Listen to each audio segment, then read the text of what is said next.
Hello and welcome back to Perspectives. On today's show, reports are coming in that Punjab is now suffering an epidemic of HIV, 3 times higher than the rest of India. Is the RSS now deliberately weaponising the virus to destroy the foundations of the Khalistan it realises is now inevitable? And on the show, we always take great pride in talking about the heroic military heritage of the Sikh community. But why are there so few Sikhs in the British military? Well, reports have just come out in the last few days, and it's discovered the reasons why. Do stay tuned to find out why this is. And talking of Khalistan, and a global conference in Azerbaijan has heard the case for a Sikh sovereign nation and its legal basis. We'll tell you what was discussed at that very conference. All this and more on today's show. And of course, at the end of the show, we'll take a look at loads of your great comments, which have come in by the bucketfuls over a few of last week's show. So thank you for those. Right, let's get underway. And the first story I want to cover, this is a report. The British Sikh Military Foundation has been looking and been working with Parliament. Let me just flick across so you can see this. Wrong one. Oh, we'll get there in the end. So it's Monday morning, of course. Everything goes wrong on a Monday morning and the brain still is trying to catch up. Anyway, the Sikh Military Foundation worked with the British Sikhs in the armed forces and the Sikh community. And it has also worked with the British Sikh Report team, who was a team put together to put together a lot of research about all issues affecting the Sikh community here in the UK. This specific element, of course, related to Sikhs in the British military. And this year, the Sikh Military Foundation helped shape 8 targeted questions exploring British Sikhs in the armed forces. It looked at participation, the barriers, why they weren't joining up, what was stopping people joining up, and what builds confidence and awareness. The goal was simple: to use real insight, real evidence, basically, to strengthen Sikh representation across UK defence. Now, it is, we talk often about this wonderful Sikh military heritage, and Sikhs have served in the British Army since the fall of the Sikh Empire back in 1849. They have served always with distinction, with great courage and heroism. They are some of the most highly decorated soldiers in the British Army, and have been since they joined the British forces. They served with complete distinction in 2 world wars. Over 83,000 Sikhs lost their lives for the forces of democracy during those 2 world wars. So their contribution has been massive, and I would say disproportionately positive for the size of their community. So it's been very much beholden on the British military to say, look, we want more Sikhs in our army because Sikhs are such great soldiers. But why have we only got, and it turns out we've only got something like 200 soldiers in the British Army, 200 Sikhs in the British Army. The question is, why do we have so few? So this report went out there and actually collected empirical, real-world evidence. It went around the Sikh community and asked some key questions, say, to try and get to the bottom of why have we only got such a small number of Sikhs in the British Army. So I'm going to show you this report. I'm just going to flick through. It's a long report, and I'm just going to pick out some of the key questions that they asked and some of the highlights and conclusions that they drew. So in the introduction, they recognise the contribution of Sikhs. It says, the Sikh martial ethos is a living expression of faith, duty and strength. Rooted in the concept of Sant Sipahi, Saint Soldier, Sikh identity has long combined spiritual discipline with a commitment to justice and the protection of others. From the battlefields of the 18th century to the trenches of the First World War and the jungles of Burma in the Second World War, Sikhs have played an outsized role in the defence of freedom, guided by the principle of Deg Te Fateh, namely being victorious in serving others as well as in battle. But despite deep historical ties, Sikh representation in the British Army, or I would say the Army, actually, the armed forces, there's a Navy and Air Force as well, representation remains disproportionately low. Estimates suggest that only around 200 practising Sikhs currently serve across the Navy, the Army and the Air Force. And it says the central question we wanted to answer was whether low Sikh participation reflects a lack of interest in military service, or whether it's driven by gaps in recognition, awareness and confidence in inclusion.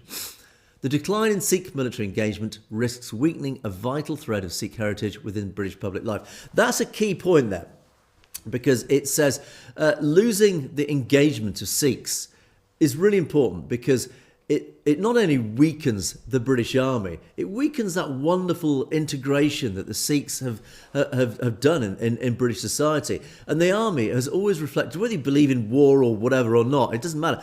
The British Army has always, since the United Kingdom has existed, the British Army has been one of our key backbones, really, if you can have more than one backbone, but certainly one of our key foundation stones of Great Britain. It has always been one of the most important pillars of what Great Britain is and has always stood for. And to have Sikhs in the British Army and the British military forces is a huge benefit. There's no doubt about it. And if we don't have many Sikhs, the question is why not? Because we do know. Is it firstly that Sikhs are losing interest in their military heritage, or is it that they just don't want to fight for Britain? Or is it something else? And this is what this report really digs down. So ask various questions. I'm going to go through each question and give you just an overview of what was found. So the first question was very simple. Do you think the contributions of Sikhs to the British Armed Forces, both historically and today, are well recognised by the general public? In other words, do you feel recognised? Do you feel appreciated is the simple answer to that. And the overwhelming response is no. We are not recognised. We are not appreciated as a community and our contribution to British Armed Forces. And just to give you a clue of what those colours mean. Orange is female, blue is male, and the grey is the total combined together as a percentage. That goes up to 70% in this graph. So yes, not sure, and no. As you can see, the no column is overwhelming. To say basically nearly 70% of females, just over 60% of males, and combined about 65% of Sikhs believe that their contribution has not been recognised by the general public. That is tragic. I mean, that is why I go on about it and rant and rave on a regular basis about this, because I agree with this. I don't think the British public are even a small fraction aware of the massive contribution that the Sikh community has made towards the British Armed Forces. And this, clearly the Sikh community agrees alongside me as well. So the next question was, are you aware that a wide range of professional roles such as doctors, dentists, pharmacists, engineers, lawyers and more are available in the armed forces? This is an important part of the British Armed Forces. People's perception of the armed forces, you're in there to fight, you're given a rifle and marched off to war and fight the war. What many people don't realise is that the armed forces is made up of all sorts of trades and skills.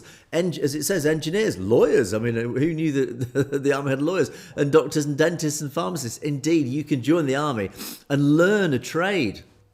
And actually, the reaction to this, the answers to this actually were quite positive. It looks like, generally speaking, the UK Armed Forces are still widely perceived through a combat-centric lens, obscuring opportunities. Well, actually, their conclusion is actually, I would say, contradicts my interpretation of this. My interpretation is that strongly aware, somewhat aware, is that most people are aware that there are these trades and skills that you can learn in the army. They suggest, their conclusion is, it's still widely perceived through a combat-centric lens. In other words, it's more about fighting, and the opportunities are obscured in these fields. And which, yeah, there you go. So, but again, it just highlights the fact that there are these massive opportunities in the British Army that you can learn, basically to get paid to learn a trade. I mean, who wouldn't want to do that? Next question. How strongly would you support a family member or friend joining the UK Armed Forces today? Now, this is a really significant question because, of course, if you're a youngster, if you're a young lad or a young lady, and you're thinking about, oh, actually, the Army or the Navy or the Air Force offers a really interesting future for me, an interesting career. If your family say, no, there's no chance, don't be stupid. The peer pressure, that pressure, domestic pressure from their family, they're going to listen to them. So if the family isn't supportive, there's no way, it's going to be very hard for a youngster to actually think, you know what, I want to join up. If they're being told by their family, don't you dare. And particularly maybe the father figure is one of the key figures in this. If a father says to a son or a daughter, there is no way you're joining the army, then they're going to listen, probably. So the answers to these actually was interesting. Again, strongly support this concept. So the question, how would you support a family member? It would look like most males, not most, 35% of males, a much lesser percentage of females, this doesn't surprise me, would strongly support, and over 30% would support. So combined, a clear majority, that's 59% overall, of British Sikhs would support or strongly support a family member or friend joining the UK Armed Forces. That's actually quite encouraging. It suggests that British Sikhs broadly accept the Armed Forces serve as a legitimate and respectable employer, but active endorsement cannot be assumed. And this is what they say. This is where the neutral group is strategically important. In other words, those people who are neither here nor they're not sure about it. Now, that group is important because with improved visible representation and credible reassurance around inclusivity and career value, it may be possible to push that 24% of British Sikhs towards active support. In other words, the conclusion there is those who are neutral about it, not sure, we only need to educate those and say, look, there is so much that the Armed Forces can contribute to you as an individual, how much it can change your life for the better. That could swing another 24% in support to support family members joining the Armed Forces. So again, in terms of recruitment, that's a critical element. How important is the history and legacy of Sikhs in the British Armed Forces in influencing your opinion on military service? Now, this is really important, this area. This is what I bang on and rant on such a regular basis. The huge contribution, this wonderful Sikh military history. So how much of this is an influence in your opinion on military service? Very important, overwhelming. I mean, there's absolutely no question that Sikhs, British Sikhs, do see their military history, their military heritage as vital, as such a huge factor in influencing your opinion towards military service. In other words, when Sikhs look back and are aware, that's important, key word there, are aware of their military history, they are more inclined to say, yes, I want to join the army, because they feel this pressure of their descendants, also their forefathers, who have fought so bravely and courageously and heroically, the shaheeds, whatever.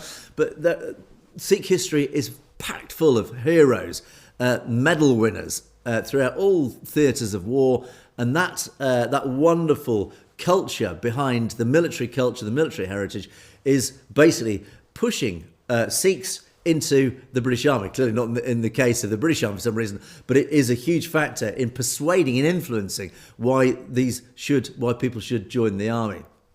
So again, as it says, an overwhelming 81% of British Sikhs said that their history and legacy of Sikh service in the armed forces is important in shaping their views of military service. So this finding directly contextualises earlier results. They're very big words to basically say it shows that Sikhs feel their contributions are poorly recognised by the wider public, but it demonstrates within the community itself, historical service remains a powerful reference point that positively influences attitudes towards military service. And so it did look at barriers. It looked very closely at what is putting British Sikhs off joining the army. What specific barriers are there that is dissuading Sikhs to join the army?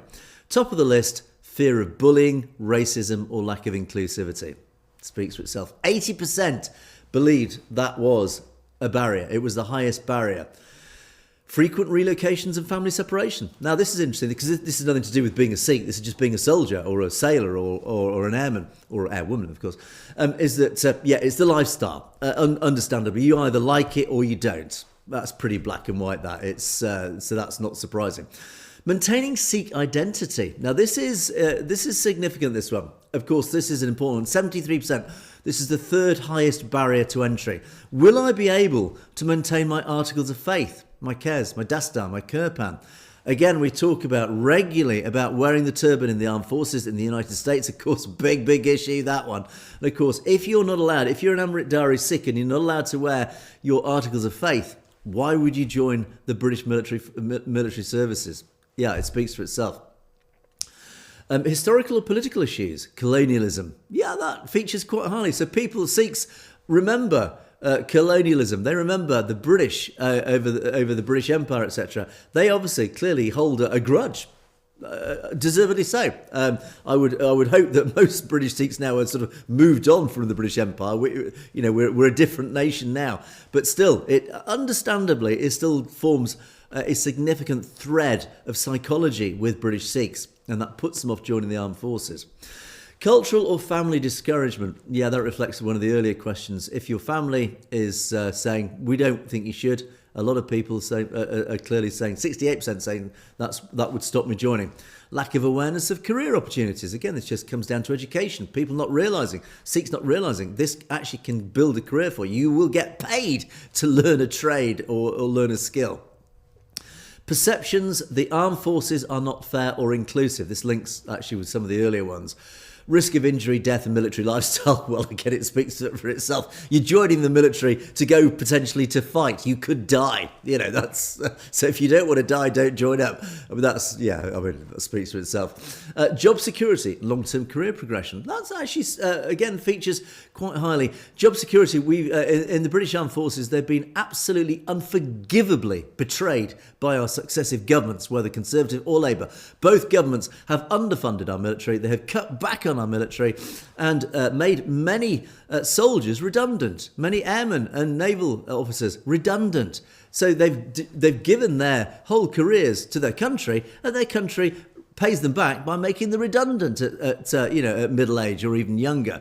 Unforgivable, absolutely unforgivable. So of course there is a question. Well, if we join up, how are you going to make me redundant in a few years? So a very, very valid reason. And then much lower down, interestingly, bottom of this heap is ethical or moral objections to war. And again, I think this again reflects the whole concept of Sikhi, is that we will always stand up and fight against injustice, against oppression, against unfairness and all the wonderful positive foundations of Sikhi. So again, I think this reflects the fact that Sikhs, generally speaking, will never turn away from a just fight. They will always stand up and fight for what is right. So I think that, again, on its own speaks volumes.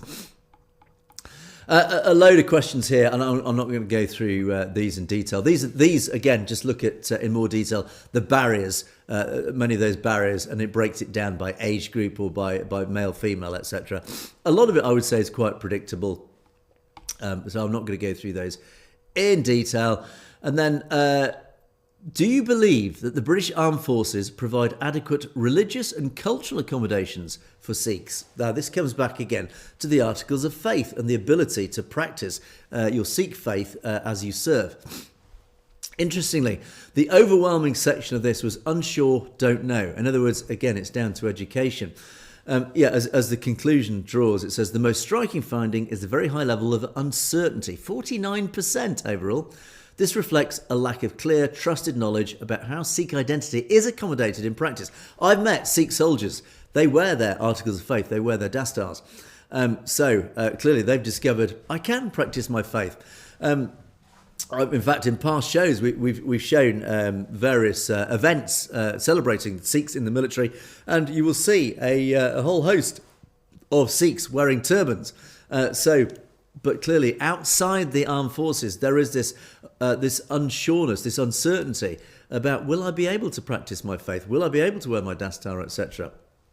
And it says almost half the community cannot confidently say whether the armed forces are inclusive or not. That, I think, it's sad, but it's very easily addressable. In other words, that gives data like this is important because it instructs those whose responsibility this is.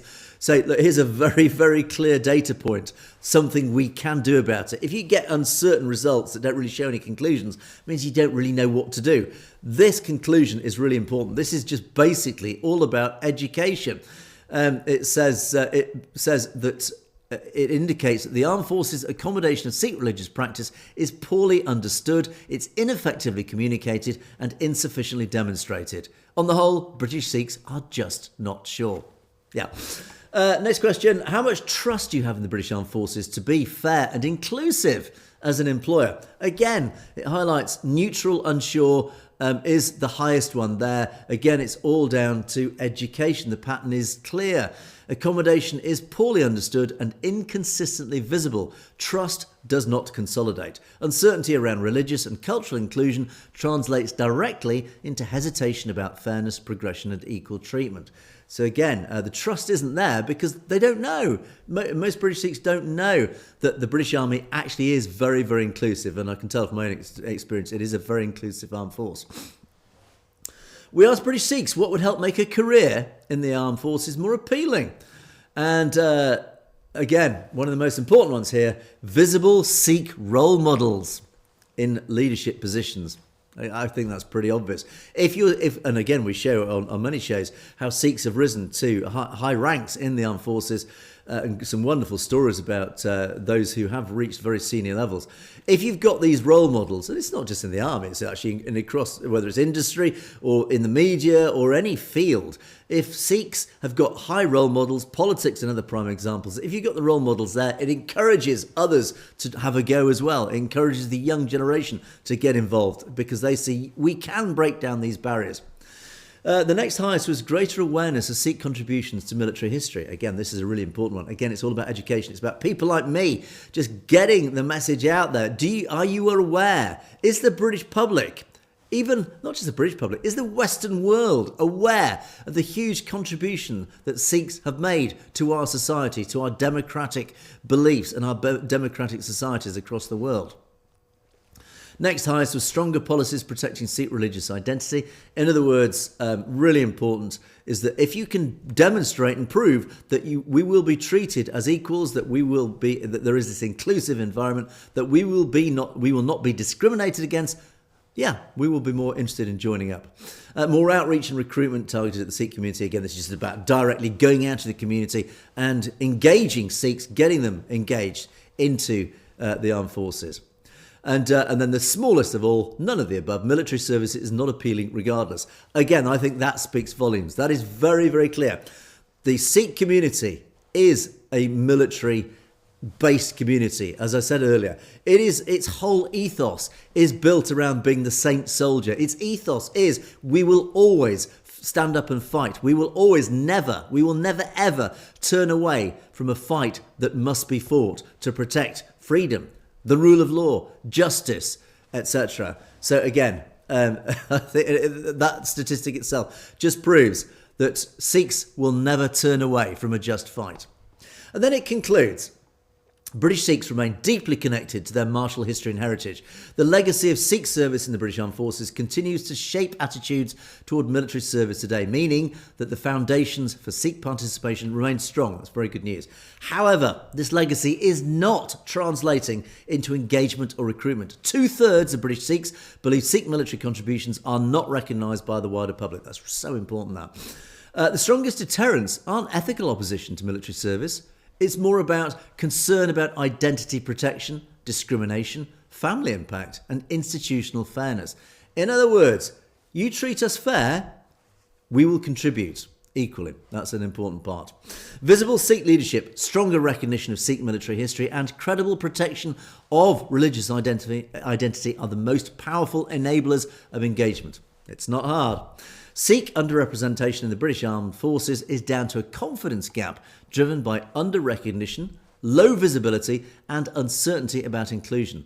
Addressing these issues would reconnect the armed forces with a community whose values remain strongly aligned with military service, both historically and today. I think that report is not a surprise, I have to say. All those conclusions speak very, very clearly. I think the report's own conclusion really sums it up very, very clearly. And it just supports everything that I've been saying for a long time, is that the Sikh community has this wonderful military heritage. It is to the great loss and detriment of the United Kingdom to not have Sikhs in our armed forces, to not include these wonderful saint soldiers, these warriors in our armed forces. To be honest, it's a crime not to invite and include these soldiers, these wonderful soldiers. Our forebears, our fathers, grandfathers, great-great-grandfathers recognised it. That's why Sikhs were in the British Army in the first place. Because when they came up against them in the Anglo-Sikh wars of the 19th century, we recognised Heroes. We recognise courageous soldiers. That's why they were invited in the first place. That's why we had Sikh regiments. Again, it is absolutely criminal that we do not have a British Sikh regiment. We must have a British Sikh regiment, particularly in the current environment of global affairs. I think it's absolutely outrageous we don't have a British Sikh regiment. And we continue, from our little small voice, we will continue to battle and campaign for a British Sikh regiment. That would be one of the key, and they don't mention this, and I wonder why, and I think that's an interesting exclusion from this report. If there was a British Sikh regiment, then you would solve most of these problems overnight. So there's a political question there. Why is there no British Sikh regiment? I'll leave that with you. Okay, let's move on to my next story, because I did talk longer than expected on that one. This is terrible, this story. There is reported now an epidemic in the Punjab of HIV. It is believed, as statistics are coming out, that Punjab is suffering a serious public health crisis. The HIV rate, that's AIDS, the precursor to AIDS, is now 3 times higher than the Indian national average. I mean, suspicious or what? Why? Now, this sharp rise obviously highlights an urgent need that it needs to be addressed. It needs people need to be made more aware of it. There needs to be more prevention, more early testing, etc., etc. But it also means it's the root causes of the spread of HIV that need to be really addressed. We know what one of the root causes are. We talk about it regularly. It is, of course, drugs. But of course, there is unprotected sex is one of the key drivers. But it is the drug problem that is the real issue here.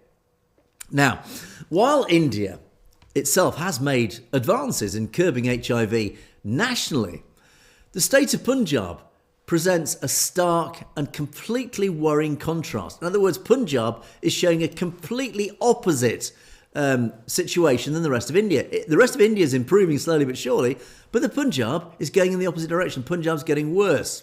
Now, recent data show that Punjab is grappling with this HIV crisis disproportionately higher than the rest of the country, driven largely by, surprise, surprise, its opioid epidemic and the unsafe practices associated with it. Sharing needles, of course, is the main issue there. So the difference between Punjab and the national average is alarming. It's outrageous. According to statistics from last year, that was reported even by the Times of India, it was actually reported across the mainstream media, Punjab recorded an HIV positivity rate of 1.27%. That is significantly higher than the national average of 0.41%. So give you those figures again. Punjab, 1.27%. Rest of India, 0.41%. So you can see it's 3 times higher in Punjab. The prevalence rate across India is estimated at roughly 0.2%. That's adult prevalence rate. So again, it's that shows it's 6 times higher in Punjab. Consistently reports prevalence rates double that figure or higher at least in the Punjab. It is one of the most affected states in India, actually, interestingly, alongside Mizoram and Nagaland. Unlike other regions where sexual transmission is a primary driver, the one key driver in the Punjab and exclusive to Punjab is fueled by the syringe, drugs. So the root cause of this crisis is, unsurprisingly, the drug problem.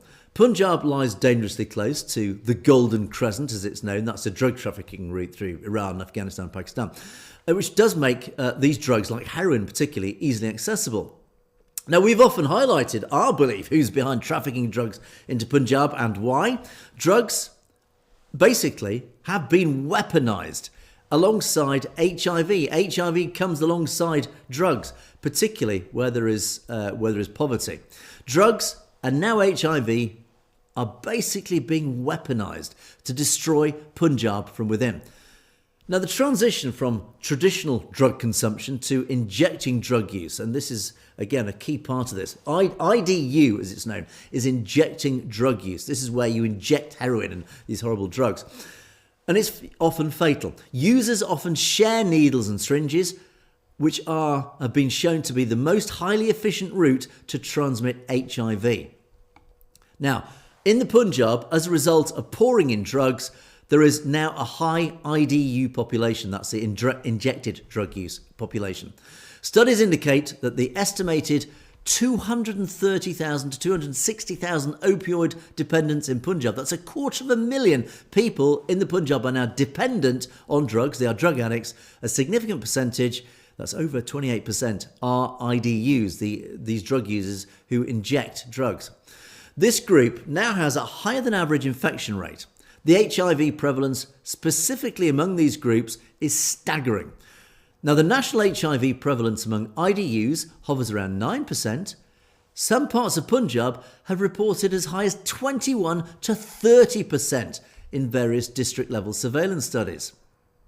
So again, you can see where nationally HIV amongst injecting drug users in India is about 9%. In the Punjab, it's up to 30%. So the crisis is further amplified in the prison system, with a large number of inmates incarcerated for drug-related offences under the Narcotics, Drugs and Psychotropic Substances Act of 1985. Jails have become breeding grounds for infections. And to give you some statistics to this, a prison intervention programme revealed that 2.5% of inmates in Punjab were HIV positive. 2.5% of inmates in Punjab's prisons have AIDS or are HIV positive. Much, much, much higher than the Indian national average. Inmates often continue drug habits inside or resume them when they're released back into the community. They call this a revolving door. It cycles the virus back into the community and to their families, spreading the infection from high-risk groups to the general population. So in other words, the high use of drugs in prisons. Then when the prisoners are released and they're HIV infected, they go out to their families and then they infect their families in the Punjab. So why is this happening? Now, it's a complex mix of geography and socio-economics. The easy availability of high-grade heroin due to, cross-border smuggling. But we all know why it's really happening. There is this agenda to pour drugs into the Punjab. But it means this easily available high-grade drug heroin it's lowered the barrier to entry for the young. And you couple this with high unemployment and a lack of awareness amongst the young about how dangerous these things are, and particularly the use of clean needles and how important it is to use clean needles. The culture of needle sharing has become normalised in many addict circles. They don't realise that sharing a needle spreads HIV. Many strongly believe that this is a deliberate agenda to flood Punjab with drugs that are so easily accessed, of course, with the proximity to the main heroin producers in Afghanistan and Pakistan, etc., and quietly allowed to be brought in by an acquiescent Indian government. In other words, the Indian government deliberately turn a blind eye to this. And one could argue, as we have indeed, that there is a deliberate enthusiasm to let drugs pour into the Punjab. We do know that Delhi has waged this econicide against Punjab, deliberately undermining its commercial and industrial base, causing high levels of unemployment, particularly amongst the young. And what do the young do when they're out of work and they're bored? Well, if they've got easy access to drugs, they'll use them. And along with the drugs comes the HIV epidemic, a disease that's so insidious, it slowly kills those infected. It makes them alienated from society who fear them. It's a horrible disease. It is treatable. But of course, the Indian government is, unsurprisingly, more interested in building a space program than saving young Punjabis affected with HIV. This crisis, it's not just a health issue. It's a symptom of something much bigger and much more sinister. The broader drug epidemic is a symptom of a deliberate Delhi agenda to destroy the state of Punjab. With positivity rates more than 3 times the national average, this data suggests that standard prevention methods on focusing solely on sexual transmission, they're just a diversion, it's a distraction. This is more about drugs. In other words, it's a deliberate, genocidal attack against the people of Punjab, so cleverly hidden that it's giving those who are behind it, presumably the RSS, plausible deniability, which is why it's so dangerous. So of course, as always, as we always conclude, there is only one solution to this, and that is to shake off this terrible hand of control of Delhi. That is to establish complete self-control, autonomy of Punjab. That is Khalistan. We must have Khalistan, because once it is only through Khalistan Can we stop the influx of drugs? Can we take full control of this area, this whole area that is at the moment declining into a drug-fueled catastrophe? It can only be stopped by taking control of Khalistan's borders, stopping the drugs coming in, taking control of Khalistan society, Punjab society. That's the only way that we can fight back against this insidious thing being fueled by the Delhi government. Right, talking of Khalistan, I want to move on to a conference that was held just a few days ago in Azerbaijan. This was a conference dedicated to the Indian government's repressive policies against its minorities. And of course, we talk about this on a regular basis, but there was a formal conference to discuss this in Baku, the capital of Azerbaijan. Now, present there were some very familiar faces from the Sikh Federation. That included Maninder Singh, he's the chairman of the Sikh Federation. I think he's based in Canada. One of our familiar faces, Dabinderjit Singh, based here in the UK. He's one of the principal advisors to the Sikh Federation here in the UK. He was there as well. I spotted his face. In fact, you can see, I'll just move, if I'm correct, I think that's him sitting there. If you can see my mouse there. I think that's Maninder Singh sitting next to him. This conference was there basically to discuss, obviously, the oppression of minorities in India, but also particularly to promote the Khalistan movement in an international conference. And the conference was actually organised by a very well-respected NGO, that's a non-governmental organisation, the Baku Initiative Group, with massive national media coverage. Following the event, the Baku Initiative Group and the International Sikh Federation signed a joint document calling for global action against violence against Sikhs. Now, also interestingly, it was attended by Ramesh Singh Arora. He's the Minister for Human Rights and Minority Affairs of the Pakistani state of Punjab. And it's important that he's there because, of course, we often talk about Pakistan, Punjab, sitting alongside in the Indian side of Punjab, pre-partition. Of course, it was one large Punjab state. So it's important that the Pakistani Punjabi people are represented in amongst this as well, particularly when it comes to talking about Khalistan, because it is hoped that the Pakistan Punjab will be included in Khalistan. But also, who was there? There were representatives of Sikh communities from Canada, the UK, United States, as well as think tank experts and scholars specialising in human rights and ethnic minorities at universities right across the world. The event focused on the systematic racial discrimination, violence and repressive policies pursued by the Indian government against Sikhs and other ethnic minorities. But of course, there clearly was a definite bias towards the violence and intimidation and discrimination against Sikhs in India.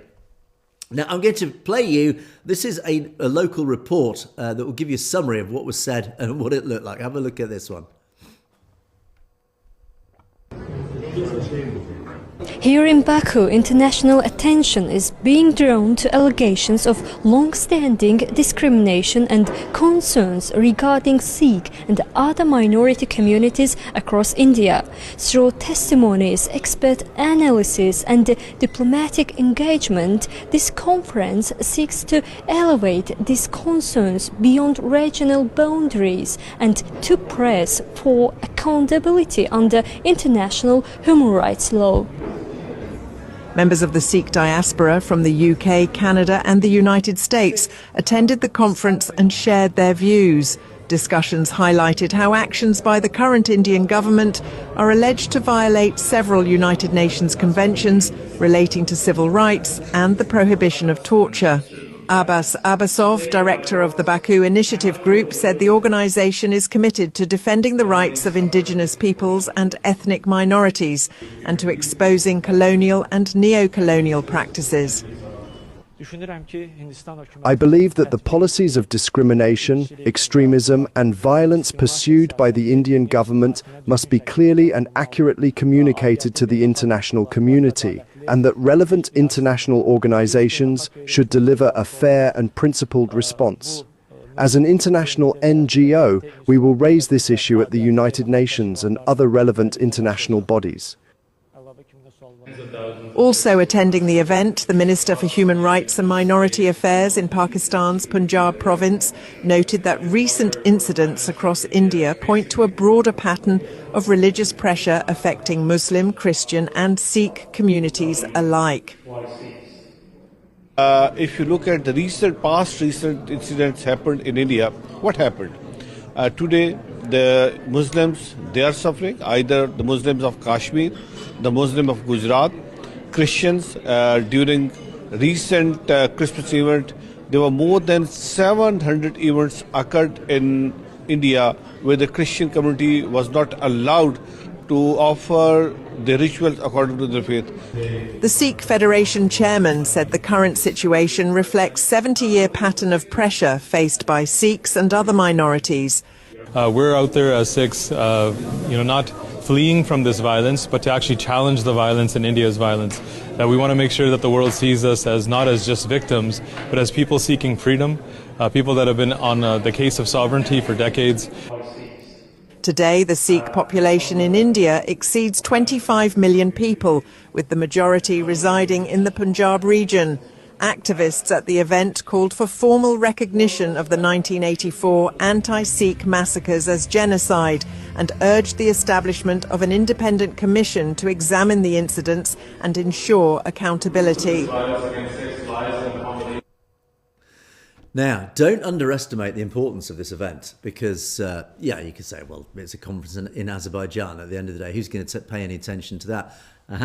This is part of a much broader multilateral legal approach to justify the establishment of Khalistan. As I've often said, when the legal teams from around the world discuss the whole concept of firstly breaking up India, but secondly the establishment of Khalistan as a sovereign nation, it needs to have a legal basis to argue against India. When it comes to whatever court of law or the United Nations, it is going to have to present a case that undermines India's defence against this. India will defend the concept of Khalistan, or it will prevent Khalistan using the simple legal argument is it is a threat to our territorial integrity. That is, under international law, India has a right to say no to Khalistan because it is a threat to its integrity, its borders, basically. So that is recognised in international law. But the only legal argument that destroys that defence is to say that there has been a clear abuse of human rights of the people within that specific area. If those people can prove unequivocally that their human rights have been abused disproportionately compared to the rest of that nation, in other words, they have been treated differently and treated worse than the rest of that nation, that destroys the legal argument of territorial integrity. So what the Khalistan movement is doing and achieving, I have to say, very successfully right across the world now at all these conferences is getting more and more people on board, whether it's the Pakistan minister, whether it is every attendee there, whether it is this NGO that organised this. They are all now aligning with this idea that Sikhs, amongst other minorities, have been abused in India, that they have been treated differently. Their human rights have been abused. That is critical because when it comes to a court case, as it will do one day, all this evidence, all these little bits of evidence, all these different organisations can then queue up to prove there has been a discrimination against minorities in India, a discrimination against Sikhs. And therefore, it proves the point, that simple legal point, that India has been abusing its minorities, particularly those in the Punjab. Therefore, that substantiates the legal argument for the establishment of Khalistan. So, again, these are all just part of a much wider approach. Well done to the Sikh Federation for doing this. They totally get what's needed here. To win the legal argument, they can only establish Khalistan through a legal framework, through acceptance by the international community. It doesn't matter what India thinks. Ultimately, if the international community agrees that Khalistan should legally be established, it will say to India, you comply or else. And India will not want that or else. So there you go. So interestingly, so well done to the Sikh Federation. They're clearly well on it, as we regularly report. They understand what needs to be done. This is one of 100 steps that they are taking just to build up, to paint that legal picture that one day, at that crucial moment, they can present this enormous portfolio of evidence substantiated by lots and lots of different organisations, lots of different countries, lots of different independent people, all telling a judge or a panel of judges, this is what India have been doing. Here is the proof. Here is the evidence. And it's going to be very, very hard for India to fight against so many and such overwhelming evidence, entities, bodies, NGOs, whatever, different countries, all supporting this idea that India has indeed been discriminating against its minorities, that therefore justifies the establishment of Khalistan. That is why this is important. So there you go. Right, clock is counting down. We need to rush on to our comments section. And again, as always, thank you so much. There's been a huge amount of comments over the last few days. And particularly the video I did on Friday about Hounslow. We'll come on to that. I'll probably cover that tomorrow. The comments that came on that. A huge response to that one. Today I'm just going to look at the perspective shows from the last few days. And thank you to all our correspondents who have contributed. Gobind Singh. Global News says Bishnoi gang works for the Indian government. Now all the media who's been asking for proof, where are they now? The RCMP has basically told the Indian government, the Canadian government. Indeed, as we reported last week, where are the deniers now? We've all been saying we know the Bishnoi gang is working for the Indian government. There's your proof. Even the RCMP have highlighted the fact. Absolutely right. Punjab 65 says, This New Zealand cult leader, Brian Tamaki, he sounds like a member of the Spanish Inquisition. As he said, let's gather all these extremists, these lunatics, whether it's the RSS, it's the Mad Mullahs, or indeed Bishop Tamaki. Let's shove them into the middle of the Sahara or the Arctic and leave them there to rot, absolutely. But more seriously, as you say, the display in the Holocaust Museum in New York, out of 168 countries who have the potential to commit mass genocide in the next 2 years, Chad and Sudan take first and second place. Who's in third place? India. Yeah, as we reported. And as that actor who I covered in Thursday's show warned, it's, India is potentially building up to another genocide. This is a great worry, and why we need to keep warning the people of the world that this is potentially around the corner. Mr. 403, this again, the sexual pandemic, sex assaults against women in India. And I mentioned that one of our correspondents, thank you to who showed me this video. It was an Indian Lok Sabha MP who basically said when we talked about rape, he actually said in public, in the Lok Sabha, if you were an Indian woman, you're being raped, you can't do anything about it, so just lie back and enjoy it.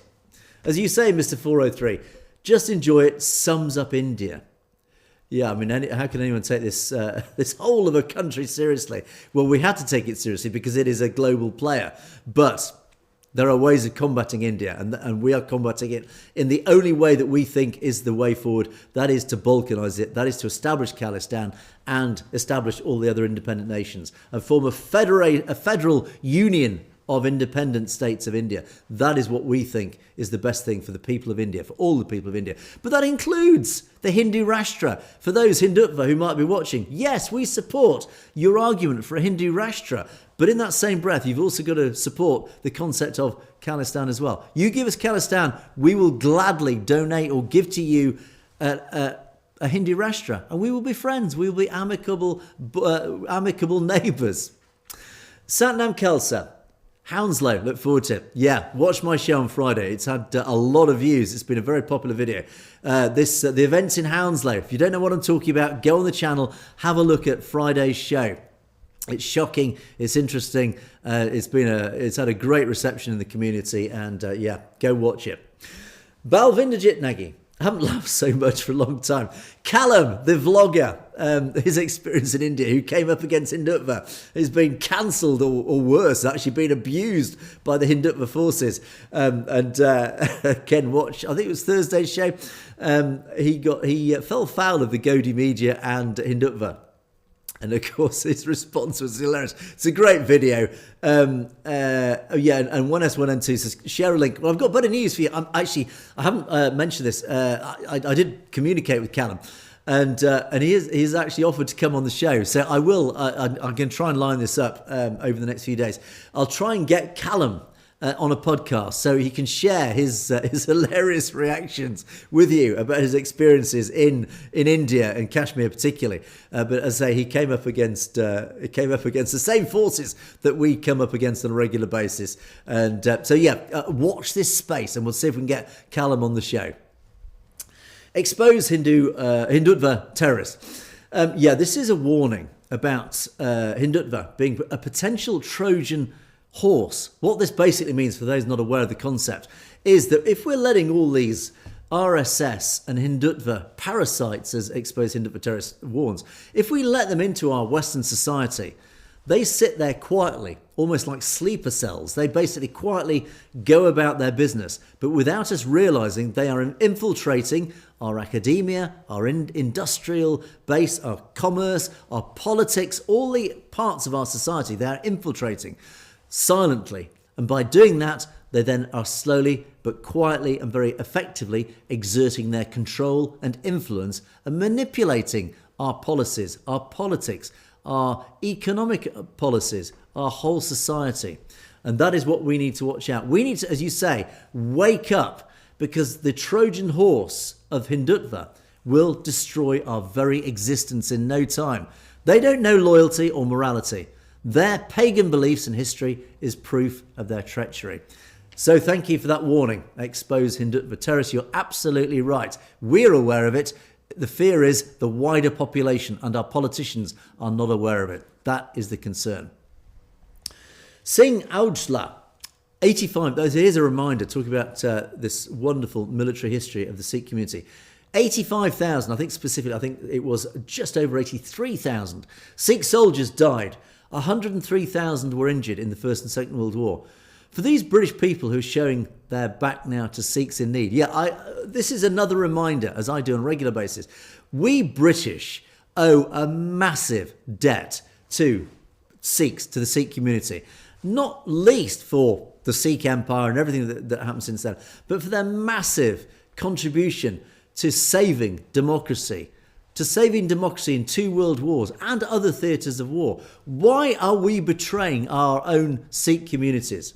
And it's not actually just here in the UK, it's right across the Western world and the Western democracies. Why are we turning our backs on the Sikh community when the Sikh community has done nothing but contribute towards the welfare, the well-being, the success of Western democracy?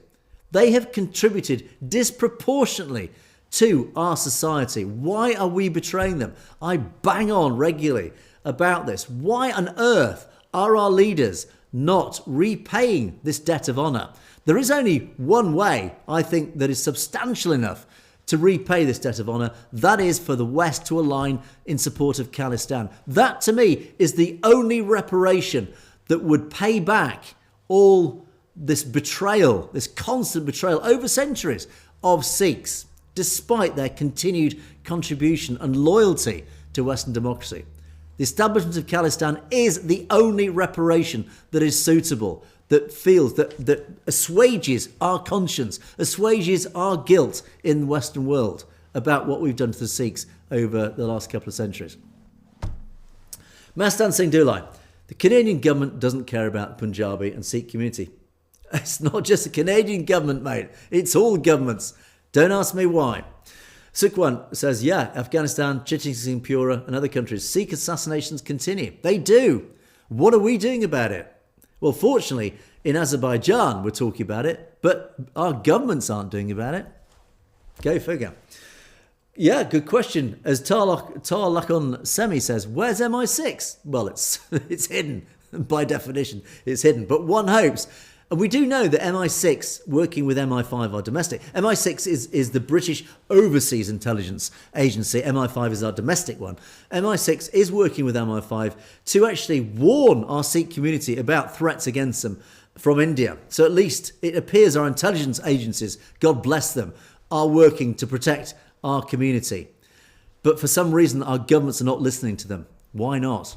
Now, I say that, God bless them. Actually, they have been guilty, and I mustn't forget this and remind our audience. It was MI6 or MI5, whichever, who advised their Indian counterparts when it came to Jagtar Singh Johal. They advised them of Khalistani activities and activists here in the Midlands in the UK, which led to the arrest of Jagtar Singh Jahal. So let's not just paint MI5 and MI6 with wonderful colours. No, actually, they've been guilty of working alongside their Indian counterparts against our own community. So, which side are you on, intelligence agencies? I don't know if any of you are listening, but you question yourselves. We have a community that is committed to supporting this country. Don't betray them. For God's sake, stop betraying them. Work with them if you want our nation to succeed. Don't make enemies of them. I've made this comment regularly on social media. Sikhs make much better friends than enemies. So make friends of them. It's not hard. Amrit Singh, India's having a closing down sale. Canadians are shopping. Khalistan's in demand. Indeed. The reports of Indian GDP, there have been reports, particularly a professor in India, said India's GDP figures, its gross domestic product, that is its measure of how success India is as a commercial asset, its GDP figures, at least on the face of it, are very high.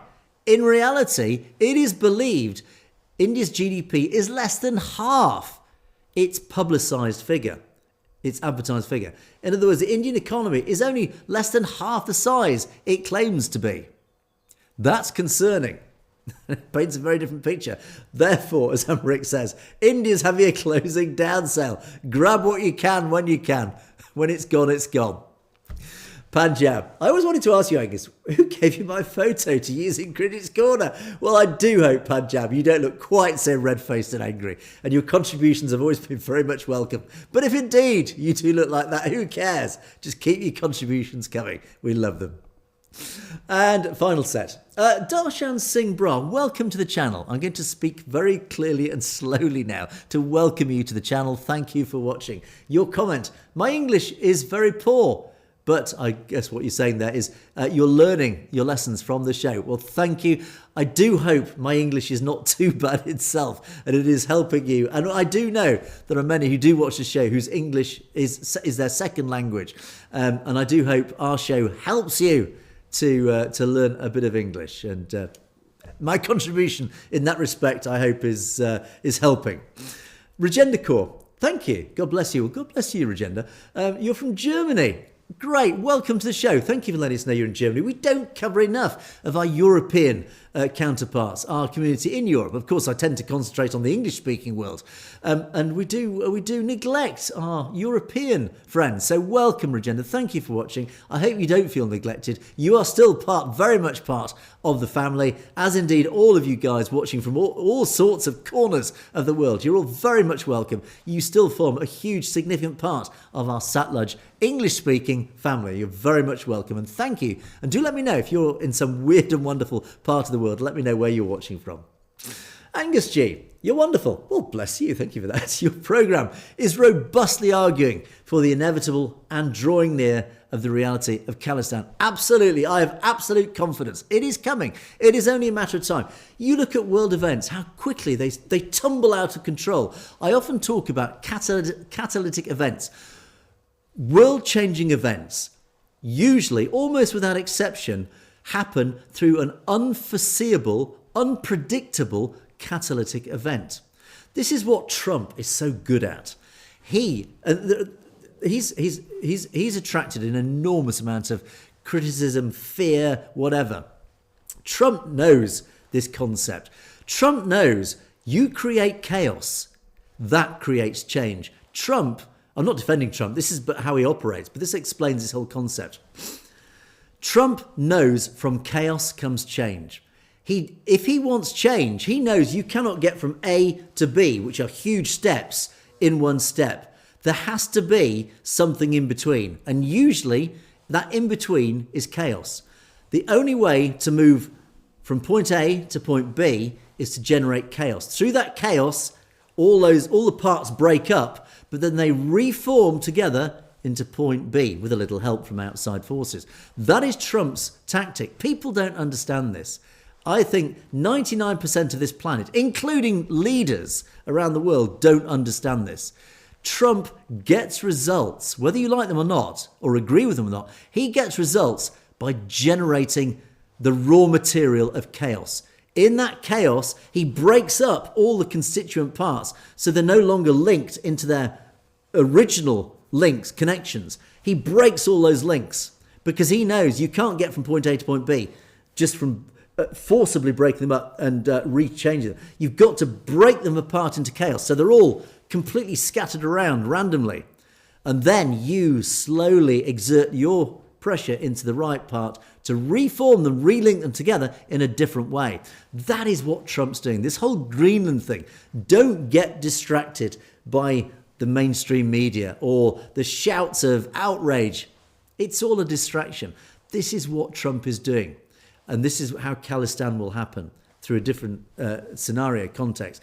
Ultimately, these things come from chaos. The fall of the Berlin Wall, as I always refer to it, is a prime example of this. Weird catalytic events, unpredictable events, a chain of weirdly unpredictable events happened that created chaos, a stage of chaos where everything started falling apart and then reformed. That's how the Berlin Wall formed. That is how huge global changes happen. Out of chaos comes change. That's what's happening. That is how Khalistan will change. Unpredictable catalytic events will occur, particularly like now in the global affairs. There is impending chaos. Don't fear chaos. Yes, it can lead to terrible things, but it can usually lead to better things. I said last year, this year, watch this year, particularly the first half of this year. I predicted this. If you don't believe me, go back to last year's shows. I said specifically, unambiguously, this year is going to bring big change. You watch. And it's already happening. The chaos is happening. This is Trump. Absolutely 100%. He creates chaos to bring about change. And it's happening. And Khalistan could come out of all this. You mark my words. Weaponising. Only Sikh Nation can handle this mess. We're really waiting for that day when Khalistan will be recognised. Thank you for your support. I'm only a small voice. I need all you guys to spread the word. All of us together. One voice is not enough, but united, our voices will bring about Khalistan. Ragveer, as you rightly say, freedom is the only solution. Khalistan Zindabad. Sufton Muffins, welcome back, Sufton Muffins. Khalistan Zindabad, absolutely, that's what it's all about. From chaos will come Khalistan. On that note, I will leave you. Do keep your comments coming in. Thank you to all of you who have commented. Let me know your thoughts on things I talk about. Let me know your thoughts on the whole concept of change comes from chaos. Let me know your thoughts on what you think is happening in the world today. But one thing is certain, Khalistan is coming. Khalistan Zindabad. On that note, don't forget you can, of course, message me directly at message@satellitv.com. Do let me know your thoughts. But that's it for another day. Thanks so much for watching. Thank you for your loyalty. Your continued loyalty is always very much appreciated. Welcome to being part of our Satledge family. That's it for another day. Thanks so much for watching Perspectives. God willing, I will see you again tomorrow.